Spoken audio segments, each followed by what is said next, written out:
सावरगाव जिरे येथे शॉर्ट सर्किटमुळे उभ्या गहू पिकाला आग, शेतकऱ्यांचे लाखोचे नुकसान। वाशिम जिल्ह्यातील वाशिम तालुक्यात असलेल्या सावरगाव जिरे शेत शिवारात शॉर्ट सर्किटमुळे उभ्या असलेल्या गव्हाच्या पिकाला आग लागल्याने शेतकरी यांचे लाखोचे नुकसान झाले असल्याचे बोलले जाते। 7 मार्च दुपारी सावरगाव जिरे शेत शिवारात विद्युत तारामध्ये झालेल्या घर्षणामुळे पडलेल्या ठिणगीने उभ्या गव्हाच्या पिकाला काढणीसाठी तयार असलेल्या गहू पिकाला आग लागून 3 ते 4 एकर शेतातील गहू पीक जळून खाक झाले। रिठ्ठत रस्त्यावरील गव्हाच्या पिकाला आग लागल्याने लक्षात आल्याने आजूबाजूच्या शेतकऱ्यांनी आग विझवण्याचे शर्थीचे प्रयत्न केले।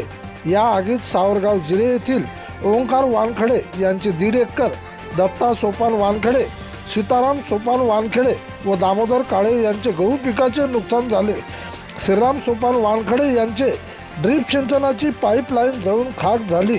तसेच वीज वितरण कंपनीच्या निष्काळजीपणामुळे ही घटना घडली असल्याचे शेतकरी बांधवांनी व्यक्त केले आहे। यामध्ये घटनेची तात्काळ दखल घेऊन महसूल विभागाने त्वरित पंचनामे करून नुकसान भरपाई देण्याची शेतकऱ्यांनी केली मागणी।